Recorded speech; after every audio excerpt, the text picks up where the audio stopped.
Hello and welcome to the Heretic Mansion Podcast. I'm your host, Neos. John's not here with us today, but we got our boy Alex again. Yo, what's up?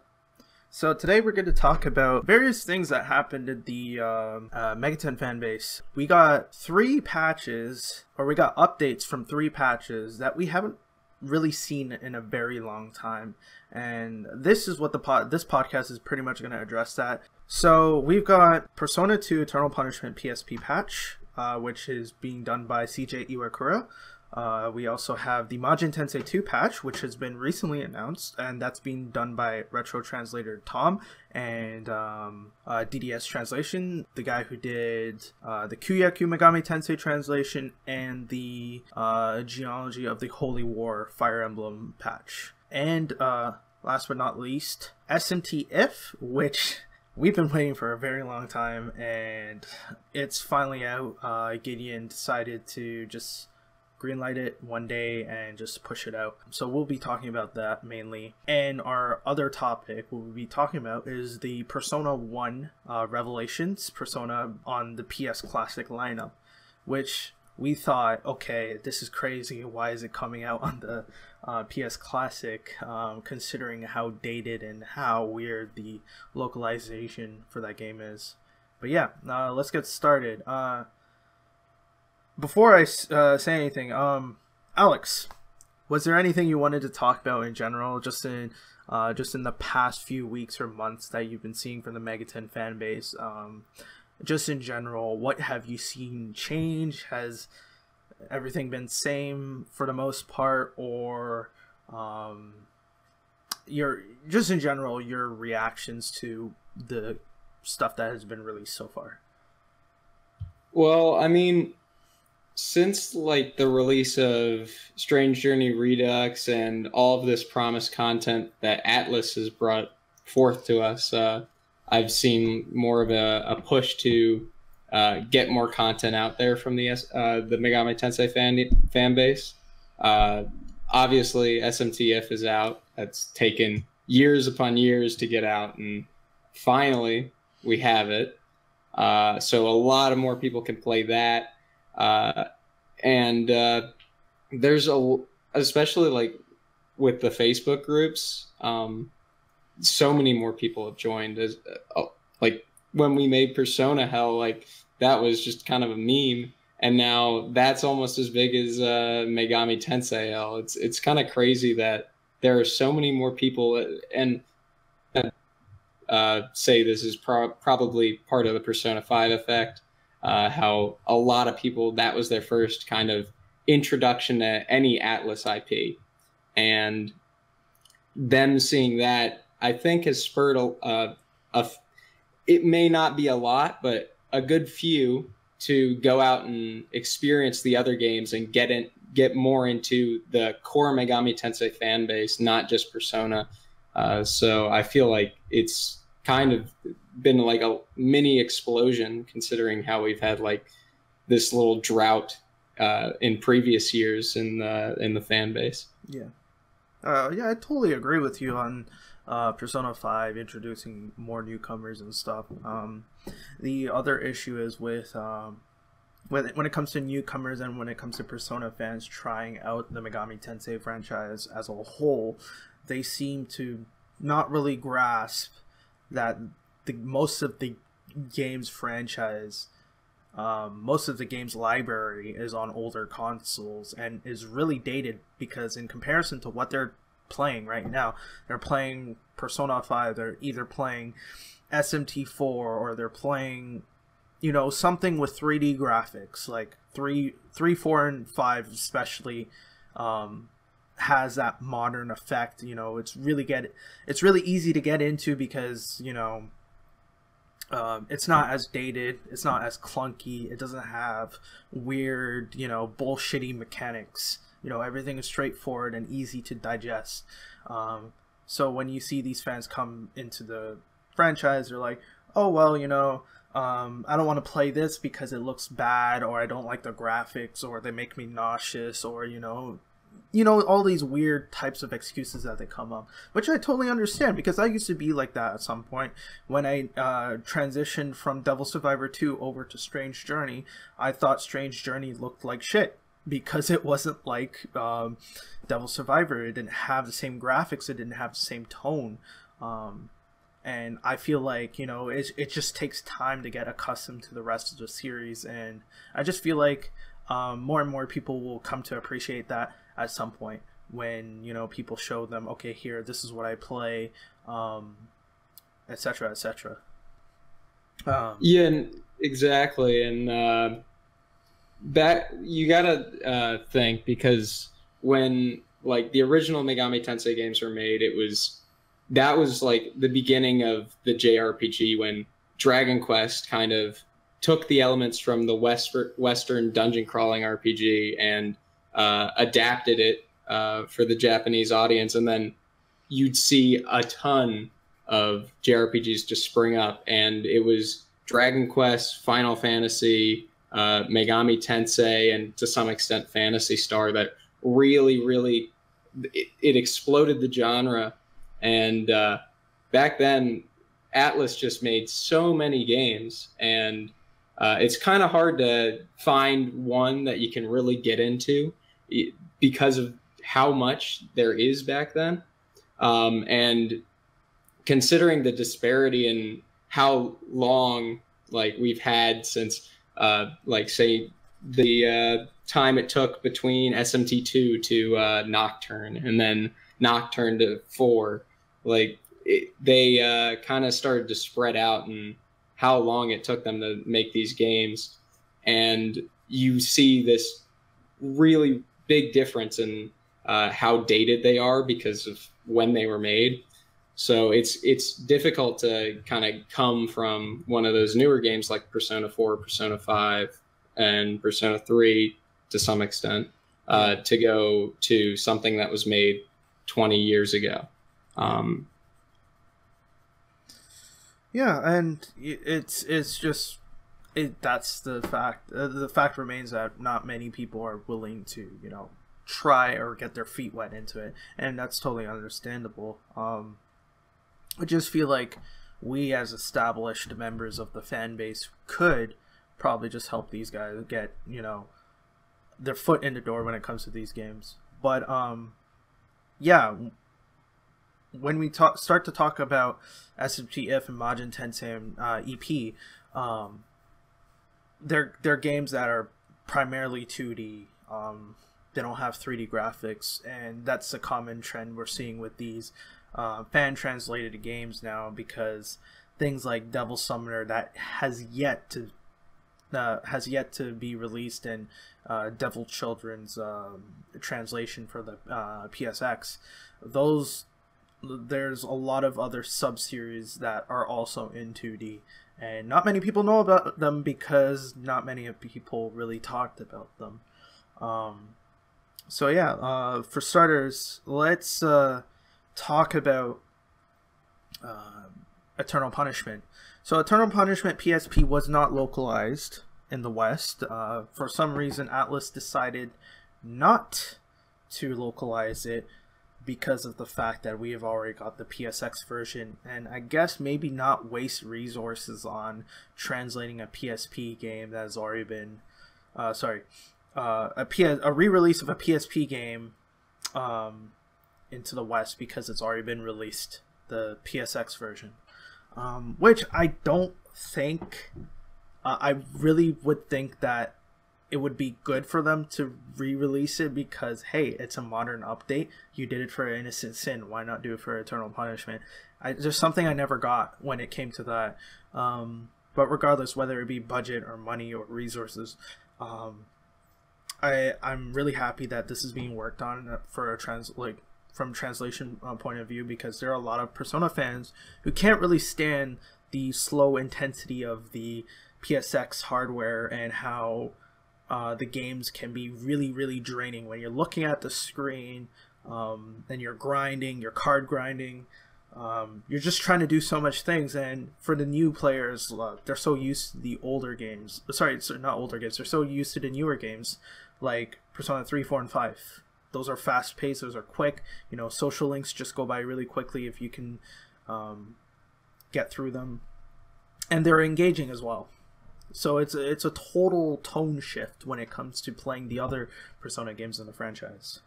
I'm not too sure if you've... I completely get that. And as much as I love the look and atmosphere of Eternal Punishment on the PlayStation 1, the HUD updates in the PSP port of Innocent Sin, like make that game really, really easy to get into and play, even though it still has a ton of card grinding. Both games do, but it's a joy to play that game. Like, I love the PSP remake of Innocent Sin, and to see that come to the West via translation is I think it's going to open people's eyes to probably the best story Atlus has ever written for a Megami Tensei IP. So that's just a big plus for us. Yeah, and like it's great because with the PSP versions you do have extra content. You have the Sumero. I can't remember if it's called the Sumero Theater or something.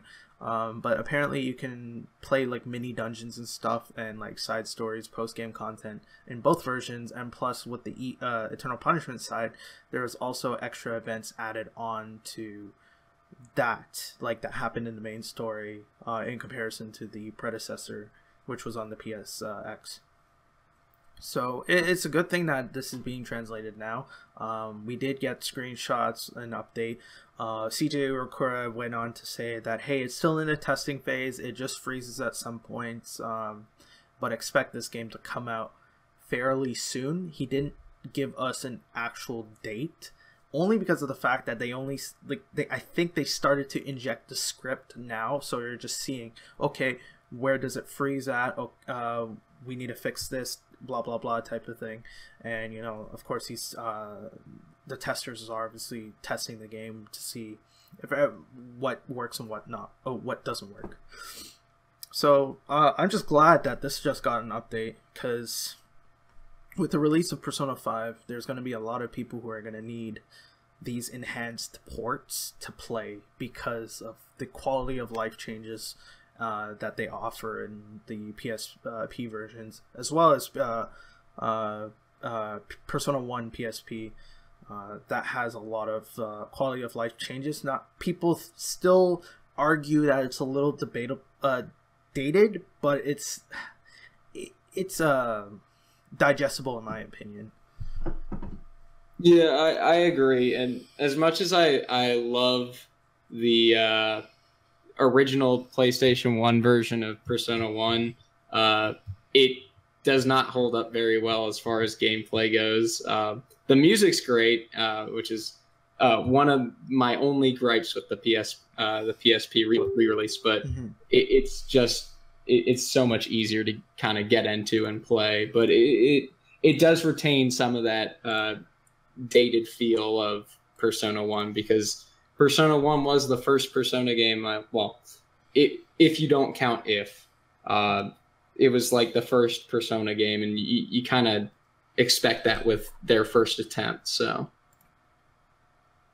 but I totally recommend everyone to go play it, because I love the story and the Sebek route, and not huge on the Snow Queen quest. I know you played through that like a year ago now. Yeah. But the Sebek route, I still think, is one of the better stories that Atlus has written.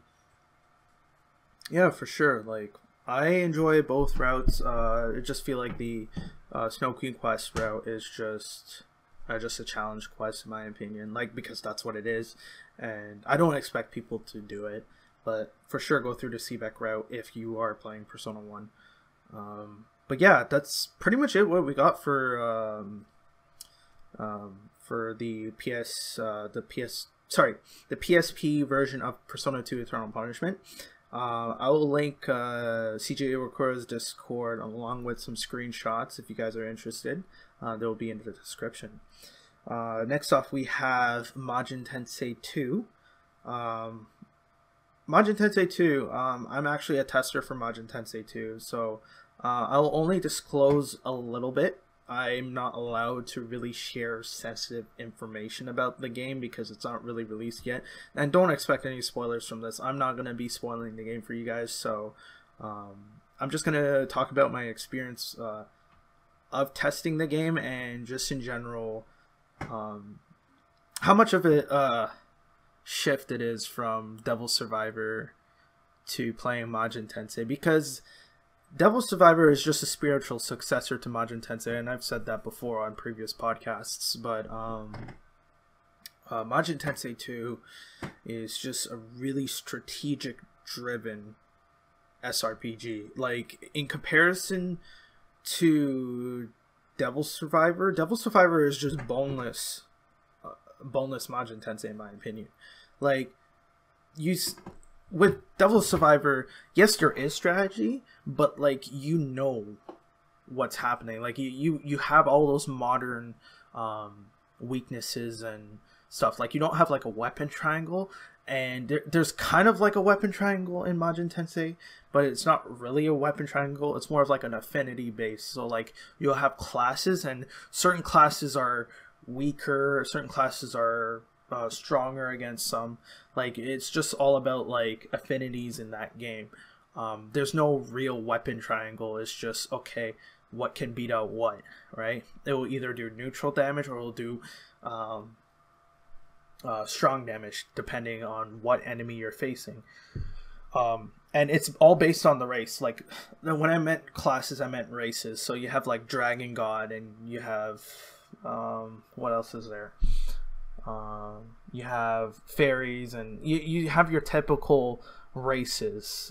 There's some races in Majin Tensei that are exclusive to Majin Tensei. Majin Tensei 2 only.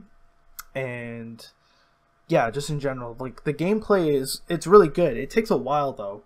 Like, to complete a map, I'd average maybe 20 to 30 minutes, depending if you're getting all the collectibles and like consumables on the map, because there's so much. You have like on top of that, the moving animation to move people on the grid is really, really slow. And keep in mind, this is an SNES game. You can't really expect it to be really rampant or fast or anything. But it's a really well detailed game, in my opinion. I feel like with Majin Tensei 2, it's got some good graphics for its time. But overall, Majin Tensei 2, I can't believe that we're getting the translation, because originally it was supposed to be Gideon Z doing Majin Tensei 2, but Tom decided to take it up off his arms, basically, and do it for the community. The reason why Tom is translating Majin Tensei 2 first, before Majin Tensei 1, is just because he likes it. Majin Tensei 2 introduces a lot of quality of life features, and it's just an enjoyable game to play in general. And I played it once before. I finished in neutral route maybe 2 years ago, and it was great. I loved the story. Like, I was reading a script for the whole thing, a Japanese one, obviously translated in Google, but just in general, the game was so good. Like, I don't want to go into detail, like I said, but it is worth a shot when the translation does come out eventually. Currently, right now, we are close to completion. There's just one more route that needs to be completed.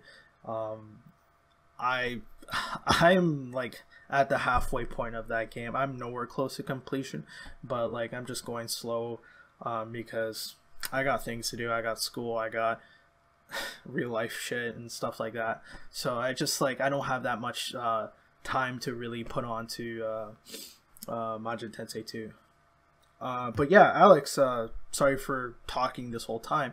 What do you think about Majin Tensei 2? What, like, from the gameplay you've seen, I don't know if you've seen any of the English gameplay that Thomas sent out. Actually, this is probably the one I'm looking forward to the most out of all the translations, considering I played games in Japanese all the time. You know me. That's just what I do. I play Japanese RPGs, but I've never gotten around to playing Majin Tensei 2, and it's one of the ones I've really wanted to play, but I just never find the time to actually go out and do it because I'm always playing something else or I'm busy with school or work. But from considering I love Devil Survivor 2, like I really like that game, especially the 3DS remake because it's just better. I really want to go back and see what Majin Tensei 2 kind of basically provided for the Desu series to kind of be birthed, you know? So I'm really interested to go back and see that. So that's kind of why I'm really looking forward to that. I haven't really seen much of the English gameplay. I remember I was talking to you like sometime back in like either July, and I went to go look up like the final map on YouTube, and I remember it was like an hour and a half long for that guy to complete the final map. I was like, oh geez. But it's a strategy RPG. What are you gonna expect? Yeah, and I feel like when you get your hands on it, and even if Pixel decides to get his hands on it, like there's gonna be people who are gonna route that game. Like there's gonna be efficient ways to play that game, and I feel no doubt. Yeah, like I feel like with Majin Tensei, even though it takes the average user to, within half an hour to beat a map, it is really draining, and especially because any of the humans can die. Like basically, as soon as a human on your team dies, it's instant game over. So, and here's the reason why. Like they're really forgiving. They also put up save points at every fucking turn that passes. So when your enemy turn ends, your player turn will start, but it will also bring up a prompt to save. So you can save, and you can keep doing that. So you can be really cautious when you're playing the game. It's just that it adds on more time. And if you're willing to be ballsy and go balls to the wall and see if you can actually beat the map without saving, then go right ahead. But Majin Tensei 2 is kind of forgiving in some aspects. But again, expect to spend at least 20 to 30 minutes on a map. It really takes it out of you, and some people might be drained. Some people wouldn't even bother to play it because I remember sometimes rage quitting, like not now, but like when I played it way back when, like I remember rage quitting a lot, and I didn't want to continue it for like weeks or so until like, okay, hey, I'm gonna try again. And it's totally understandable if you do encounter that. So if you're listening to this podcast right now, and if and when the game comes out and you like, and my words kind of echo into you and say, hey, yeah, expect 20 to 30 minutes to complete a map, I wasn't joking. So yeah, anything else you want to say, Alex, though? Like just in general? I guess like as someone coming from Desu, basically the thing you kind of do in that game or in those games is you play until you get Holy Dance, and then you just use Holy Dance for the rest of the game. Is there anything similar to that, would you say, in Majin Tensei? I wouldn't say it makes it super broken. Majin Tensei, in comparison to Devil Survivor, is really balanced, and it's balanced in a way where you need to. It combines the bullshittery from SMT 1 and 2, the fusion mechanics, and it combines the SRPG elements and puts it into one.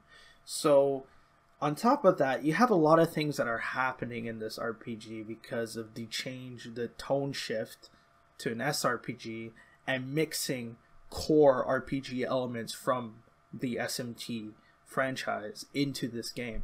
So there's a lot happening. There's not really a way to break a game, and that's not to say that Majin Tensei 2 is... You can't break Majin Tensei 2. You can. I just haven't found a way to do it yet.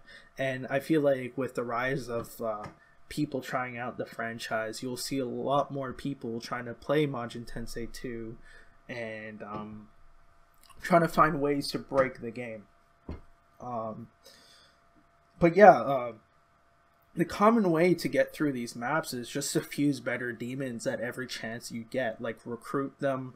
The conversations, mind you, the conversations in are the negotiation in Majin Tensei 2 is beautiful. Like, I would be on top of this. Like, I would be tweeting about how beautiful the negotiations are in Majin Tensei 2.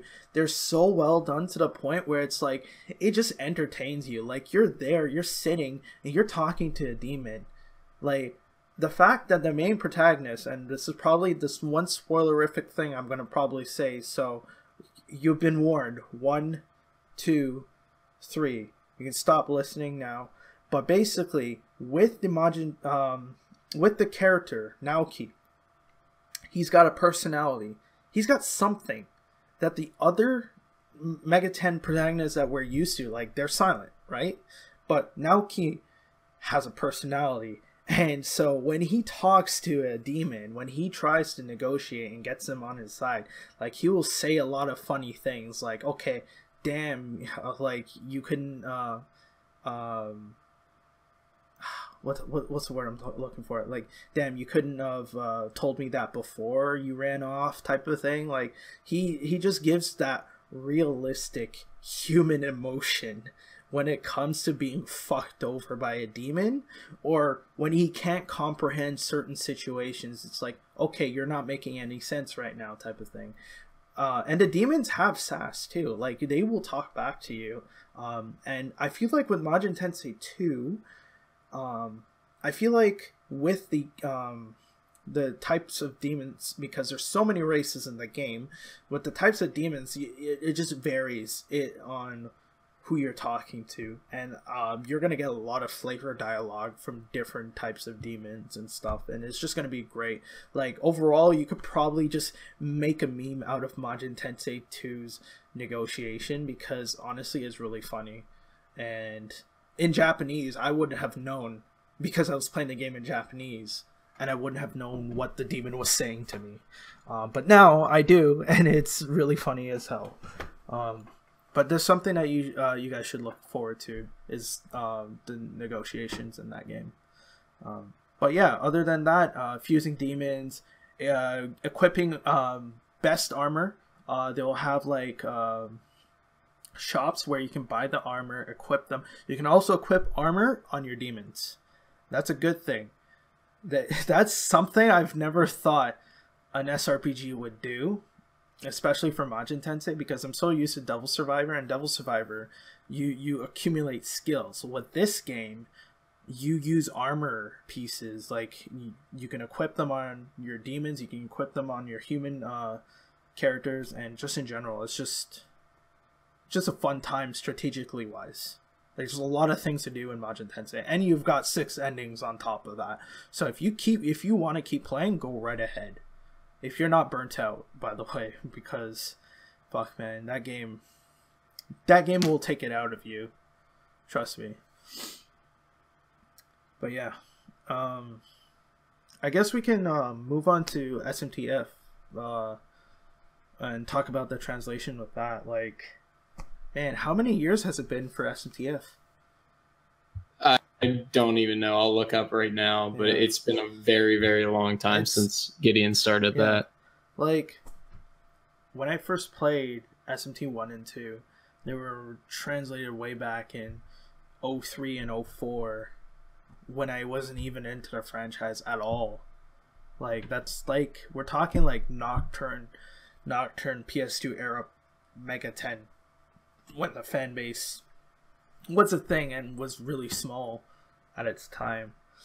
But like, damn, it's been a while. Like, I'm partway through SMT2. I finished SMT1 completely. But when it comes to SMTF is a game I've already played, in Japanese, of course, because I really wanted to know where the Persona series originated from. So that's where I went. And I played SMTF first before I played any of the Persona games, which is a weird way to get into the franchise, and I wouldn't recommend it if you were a newcomer. But for me, since I was just persistent on finding out where the roots were, I decided to go with it. But when it comes to SMTF and Gideon, and like, man, I don't even know how to really describe his actions. First off, the latest update we got from SMTF was maybe 2 years ago, at least, maybe way back in 2016, late 2015. Gideon went on a stream and started to talk about how, like, he was hacking SMTF at the time, but he started to talk about how he was unemployed for a bit and how he didn't have a job, and how, you know, it was really hard to get up in society in general. And like, I could totally understand that. The guy has been through a lot, and to see that could have been the cause to his hiatus, or he wasn't really feeling or digging the work, because he wasn't that interested into it anymore. But this was way back in 2016. A lot of people had donated to him, and it was just, okay, at that point I was actually feeling for him. I'm like, okay, I understand why you can't get the patch list now, and that's totally understandable. That's fine. It is good to talk about what you're feeling right now. Let us be informed. Let us know what you're going through, and that's fine. But things start to escalate after that. So when 2016 has passed, and when he's already established that he's went through a bad time, you have 2017 and now 2018. 2017, people are questioning, okay, we're not hearing anything on SMTF. What's Gideon doing? What is he planning? Type of thing. People just want to be informed. Like, you have people like Tom and CJ Urakura, who's really, really responsive on his Discord, and Tom, who's really, really responsive on his Twitter. Like, they keep us informed 24/7, or whenever something goes wrong. Like, they will go out and say that out of their way. With Gideon is a different story. Gideon seemed, when it comes to him and his Twitter, his online persona, in a sense, it's more of like, you're not expecting too much from him. At most, what you see on his Twitter is maybe just political retweets, political talks, you know, just in general random stuff. The things that you wouldn't expect from a translator, you would see on there. So he uses his Twitter account for personal reasons. And that's fine. That's fine. But when you don't talk about a game for a certain period amount of time, people start to get agitated. People start to figure out, okay, is this dead? Or what is it? What's happening with this? And people just want to know. It has come to the point where Gideon has lost his mind in certain situations. And I wouldn't say lost his mind, because we don't know what's going on behind the screen. We don't know how he's feeling. And the way he acted was a little childish, in my opinion. When you're dealing with a fan base, you need to have that backbone in place. Like, you need to project with professionalism. Even if you're a translator or something, you need to act a little bit better. Like, you've got Tom and CJ Urakura, who are totally chill with what they're doing and enjoying what they're doing. If you don't enjoy what you're doing, what's the point? What's the point of continuing that project? Right? People keep saying, hey, hand it off to somebody who will do it, because they will do it. But the reason why, you've done a lot in this translation that you don't want to give it up, and I totally understand it.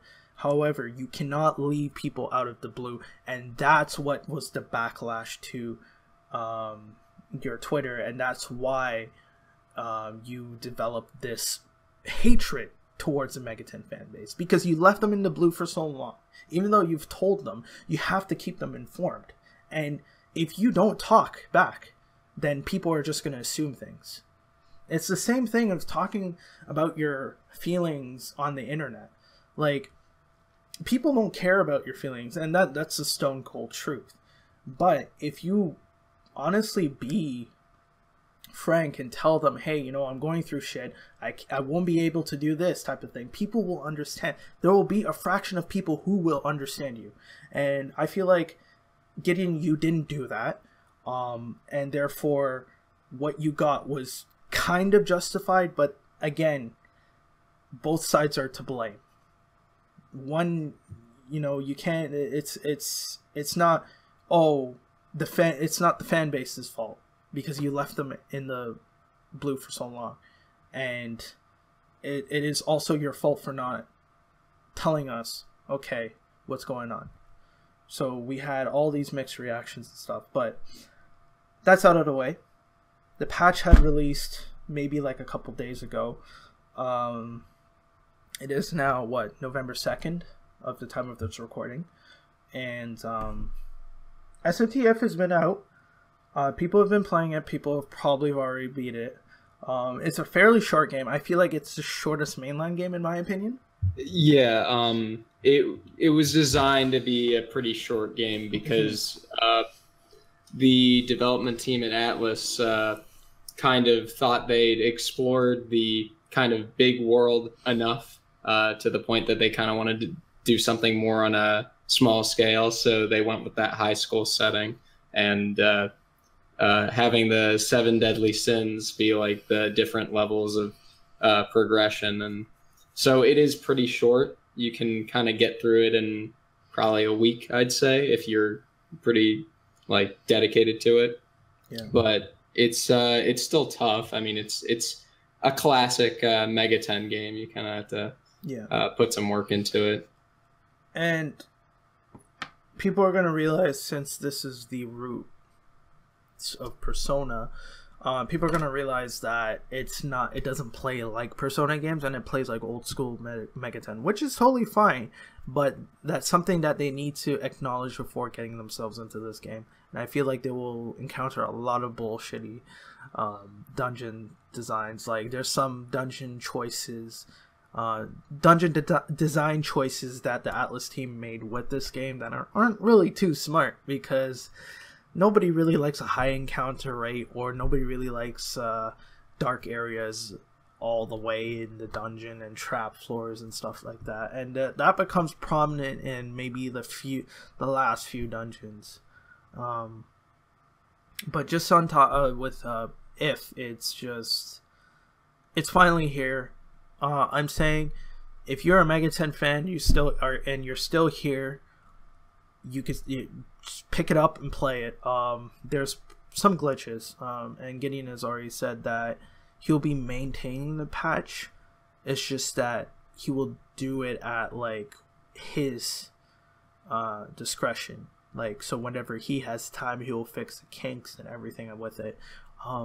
But I wouldn't count on Gideon to do that because of how he's reacted on his Twitter and just in general to the Megaten fan base, because it's just, we're here, we appreciate his work, it's a small number of us, and honestly I think it's for the best that he leaves anything Megaten related to everybody else, and let him enjoy his other works in general. You have Orden, who did the patch, who did an SMT1 patch, fixed up the glitches, the kinks, and everything, and made the game playable in general, and updated some of the names of certain demons and stuff like that. So the Orden patch, maybe Orden will do something for if he comes back.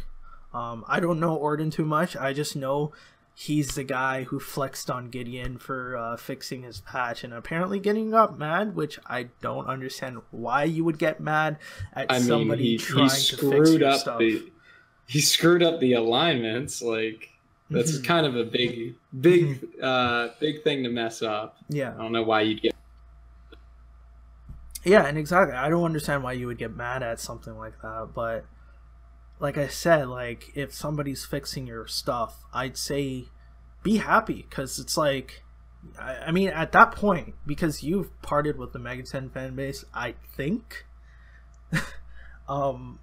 you would expect. It's safe to assume at this point. I think it's safe to assume. But at this point, I would think that you're okay with it, with people, with other fans trying to fix what glitches that you've have implemented into the game. which, you know, I feel like SMTF still has a glitch. There's one notably where when you commence a battle, so when you initiate all your attack, when you don't auto battle, it will say auto battle engaged, and it won't show you the amount of damage you've done to that demon. So it's a bad thing because you don't know how much damage you're dealing to a demon, and it's just like blocked by this static message. And I feel like that's something that needs to be fixed in that game. I want to know how much damage I'm doing to a certain demon or to a boss or something like that.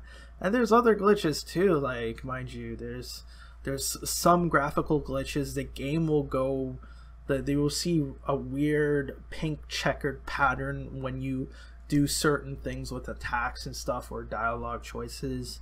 It's just I think there's a little overflow in some other scenarios, but not too much to make the game unplayable.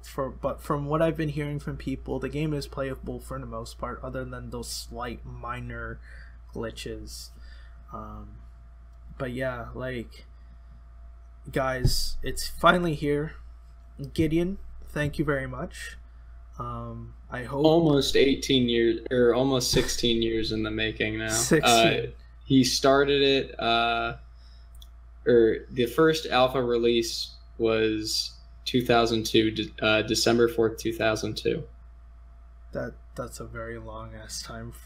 Like, if we're talking from now, it's just, wow. It's been that fucking long. Yep. And we've gotten it. I don't even know how old Gideon is. I really don't know how old he is, but, like, understandable if he doesn't come from this type of generation of, you know, people, and, like, you know, he'll have different reactions, primarily because he's probably not even used to it. Online banter nowadays, and I know people like that. It's kind of sad because, like, you would expect everybody to evolve with the times, but there's some who kind of refuse that, and, you know, some who just want a wholesome environment to interact with, which is totally fine.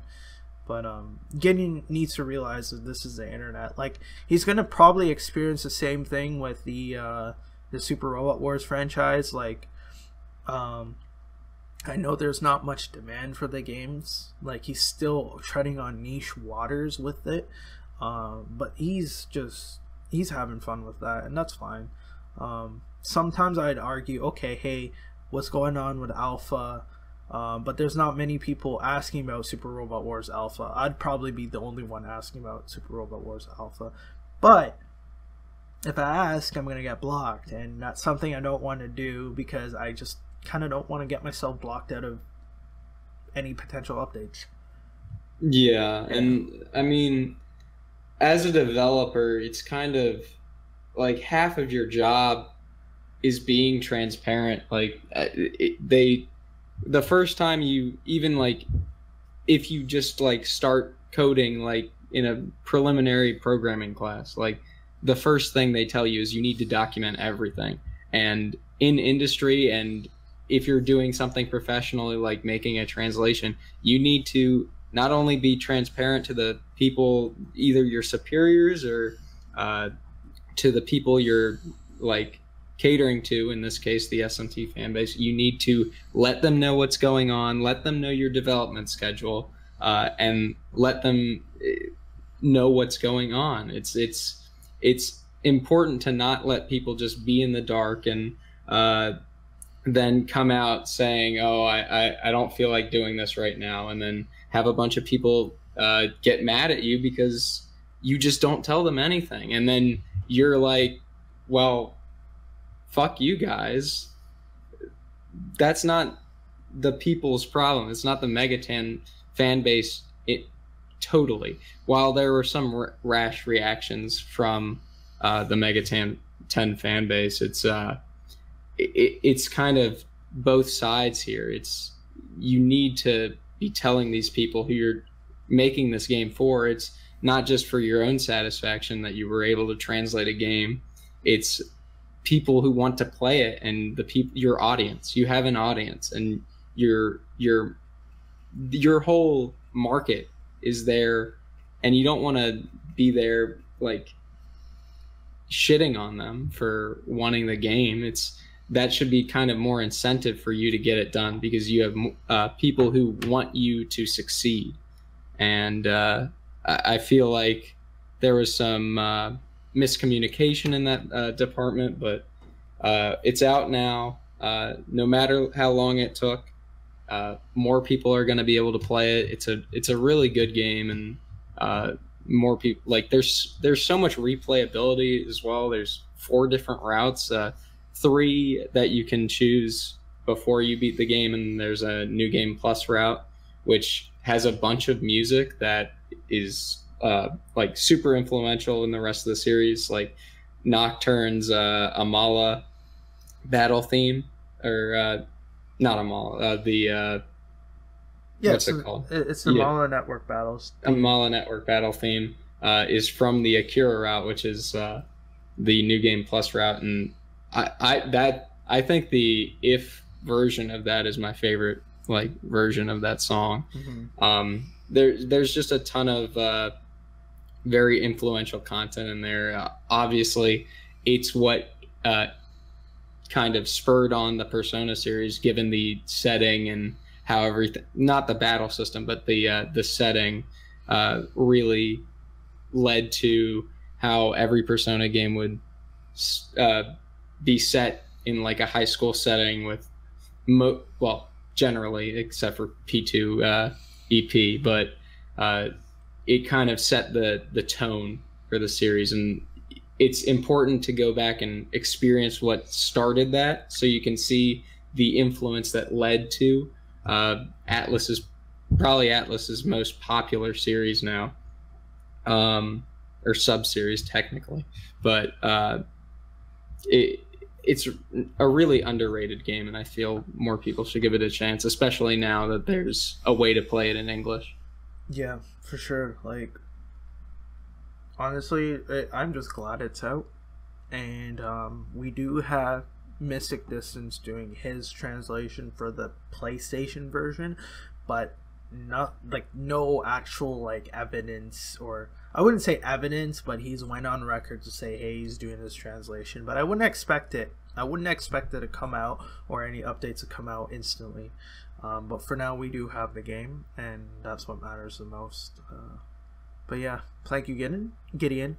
Of course, I'll still be tuning into you for your Super Robot Wars stuff. But yeah, finally, let's talk about something else that's Persona related. Persona 1 on the PSX Classic. It's just, wow, I wasn't expecting this.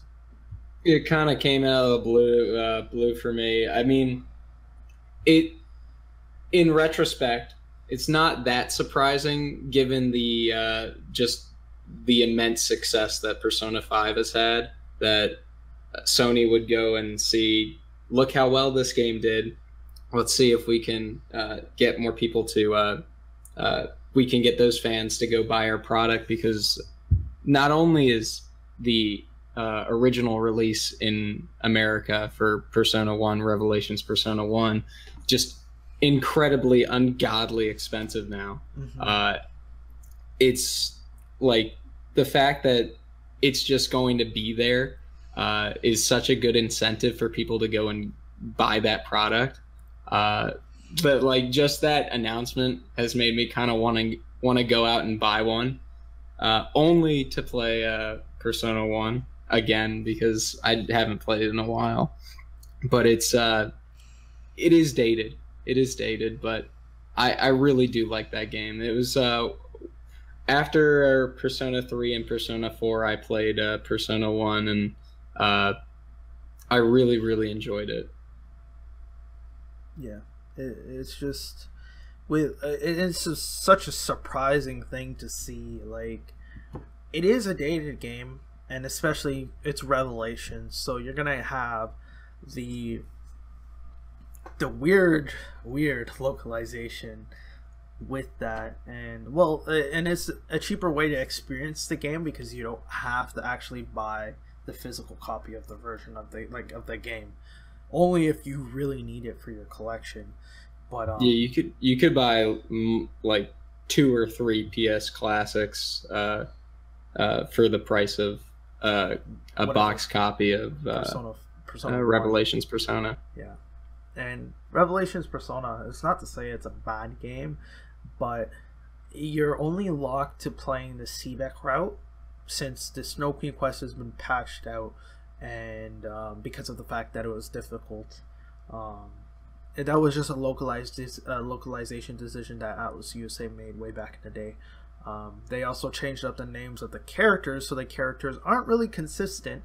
But if you're playing Revelations Persona and you transition into Eternal Punishment on the PSX, you will notice that the names, because there are some reoccurring characters that still show up in that game, you'll notice that the names are the same as the ones in Revelations, because they just wanted to be consistent. So yeah, that was an interesting fact that I've read up so far. But Revelations Persona, that's not to say it's a bad game. You can still play it. You're getting the Persona 1 experience. It's just that you're getting it in a form that's a little dated, and it's on the PlayStation Classic. So if you're really into retro games, totally give it a try. If you're a newcomer to the series and you want to pick it up so you can play it later on, go right ahead, but just expect that you won't have the options to really speed up the game because it's a little slow, and I think you might have save states, because on the SNES Classic, as far as I know, you can make save states. I'm not too sure because I haven't owned one, but I'm assuming that's the case for the PS Classic, where you can make the save states, which will kind of make the game a little bit digestible, and you wouldn't have to be like screwed over by certain like encounters and stuff. So, and honestly, I'm just really shocked that they decided to go with it, and I'm pretty sure it's just the success of Persona 5 that prompted them, okay, let's bring the classic, let's bring Persona 1 to the PlayStation. Another thing I'm a little disappointed about is that they're not going to change up the translation, and that's totally understandable because I don't expect them to. Atlas is not going to they're not going to waste their manpower on translating a game that nobody really wants, like retranslating, injecting a script back, patching back the Snow Queen quest route. They're not going to go all the way for that. But just seeing the way how Atlas acts nowadays, it's just that's just a whole other animal to deal with. Yeah, it's another can of worms. Yeah. And considering it's now what, like 22 years old, and I feel like taking the original Japanese release, which had different character sprites, different names, you were actually based in Japan and you weren't in Lunar Vale. That's what it was called, right? Yeah, Lunar Vale or something. Lunar Vale. Yeah, it's a lot of work for something that they could easily just put on to the PS Classic and make a quick buck, and also like have people experience a game that not many people go to anymore. And it's, while again it's dated, it's an important part of like the history of Megami Tensei, and the fact that we're getting it again, which is also, it's completely unexpected that they put this as like they'd bring Persona 1 as opposed to Persona 2 or something like that, or maybe they'll make a PS2 classic sometime down the line where I'm sure there'll be Persona 3 or Persona 4, but it's kind of surprising, but it's a welcome surprise. I'm happy to see it there. guess that's everything that we have to talk about. Glad that I was able to do this at some point. I really wanted to talk about this and actually just get it out of the way. If you enjoyed the podcast, leave us some feedback in the comments. Like, we do read the comments and we do take them into consideration. If there's anything you'd want us to talk about, or in general how we do our podcasts, let us know. If you want us to bring back fan comments, we can do that. We can open up, like, we have our Discord anyways. We can probably open up a question thing. You just put your questions in and we'll answer them on the next podcast when we can. We can try to do that again. And some other things, we can probably upload video game clips of various Megami Tensei things. I don't think we've really delved into making a Twitch for Heretic Mansion, but that's probably something we would probably do at a later time. But yeah, thank you for tuning in. If you enjoyed the podcast, leave us a like, dislike if you need to. I don't know, some people do. Make sure to leave a comment, and yeah, all the links and everything we've talked about will be in the description. Timestamps will be there. I'll try to do them this time. All right. Well, in any case, we'll be signing off.